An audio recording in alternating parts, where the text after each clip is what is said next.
Whoa guys, it's been 2 months since the last video. Fortunately, while I was out dealing with very stupid family and school issues, I remembered that, oh shit, I have a channel to run, and hence made the new art that you see right now. I made a Twitter and decided to do a big fanfiction to make it up to you. So, sorry. Saturday scheduling starts this week, and consider this the first regular episode. So this is it. The big one. Hailed by fans and critics alike, everyone in the Brony fandom uses this as the supreme example of a sadfic. The best one in the fandom, possibly even the internet as a whole.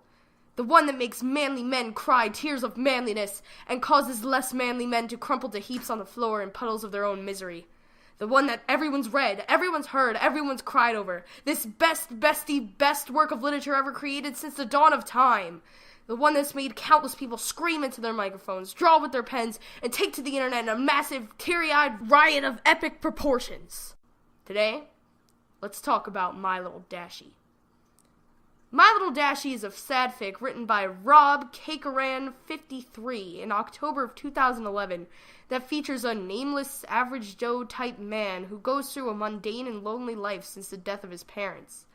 However, everything changes when he finds a filly Rainbow Dash in a box on the side of the road and raises him as his daughter. 15 years pass, and finally, Twilight and Co. show up to take Rainbow back to Ponyville.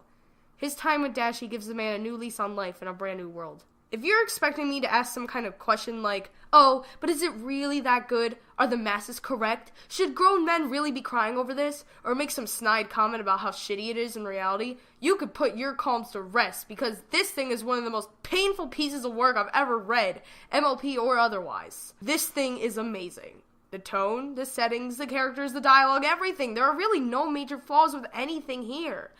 I'd hate to christen anything as downright perfect, but this is pretty damn close. Dashie does everything you would expect her to do in the show, and even nameless, lifeless average Joe, who you would think wouldn't be very interesting because he's a nameless, lifeless average Joe, is relatable, extremely true to life, and easy to empathize with. Even people without daughters or fathers/father figures can identify with this guy, and anyone who's ever lost anything or lost themselves to any kind of issue can identify even stronger with him. Take the few opening paragraphs as an example. I've fallen into the same dull routine.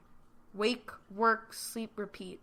I do have some moments of bliss, but the daily struggles I go through outweigh the small moments of joy I have. My Little Pony has helped, but it's still just another thing to give my hopes up on. Every time I see the show or one of the ponies on a fan site, I recoil a bit at the bright colors, the joyful faces of the ponies, and the peaceful scenery of their world. It's so hard to look at that beautiful world, having it so close to my grasp.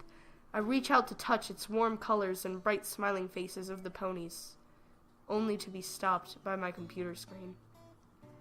I snap back to reality. It gets to the point where I simply shut down my computer and walk away. I do that a lot, especially after my parents' death. I go for a walk. When I feel sad, I walk. When I feel tired, I walk. When I feel like walking, I walk. Walking has become one of my second life in a sense. I spend at least half my day outside along the crumbling sidewalks and decaying suburbs. I've seen people come and go. I've seen buildings torn down, burned up, or have so much graffiti on the walls that its original color is unrecognizable. I very rarely pass any other people on my strolls. Most people don't like to look at their once beautiful city, their homes, or former businesses. I don't blame them. In fact, I envy them. They saw this place with their own 2 eyes, seeing the buildings still standing tall and proud, the lawns freshly cut, the paved roads, and sidewalks still intact. The only thing I've seen that even comes close is my mother's paintings, each of them colorful scenes of this concrete world. She started painting once everything crumbled beneath her feet, making the sad scenery before her look beautiful. Her masterpiece is of an open field that yielded a parking garage. Over it, she drew an amazing rainbow.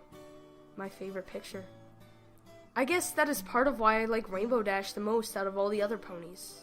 Her colors, the amazing sonic rainbow, all remind me of that picture. There have been times I wish I had my own Rainbow Dash, or more realistically, a plushie of her, to curl up in bed with. I've made an old Zimba into a temporary replacement until I'm able to save up enough money for one. It helps, in a way. Like holding it close will heal my wounds, my pains, and my sorrow. My feet, after countless hours of walking in my old shoes, pulsate under the sheet, and all the while I'll hold that stuffed animal harder than a mother protecting her child. It's the only thing I can look at and feel true joy, even if it isn't physically the Rainbow Dash I want. It will have to do. This right here is why my little Dashie is so sad.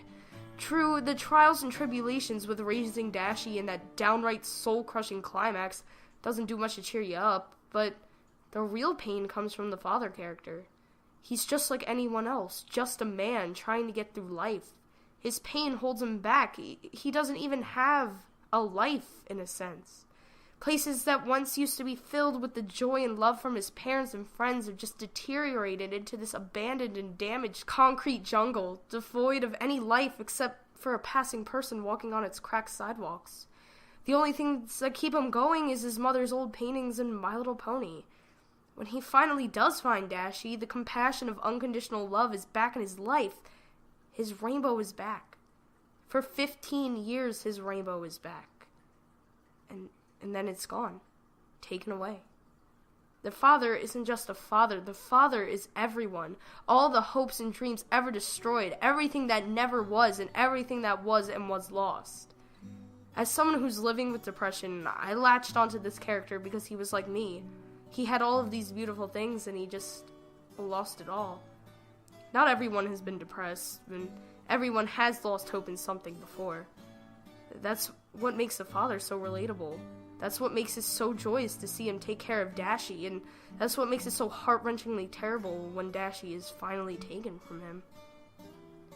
I think this would have been inordinately sadder if the father had lost his memories and went back to his old life without what Dashie taught him. He wouldn't have his new hope, the knowledge that life does go on, that joy and love are still possible when everything is taken from you. He says, I look down to my photo album, turning to the page after our most recent photo. The pages are blank. I still have a lot of life ahead of me, and I plan to make the best of it. Dashie has given this man his life back. She has given him his life back, and God, isn't that just the most miserably sweet thing?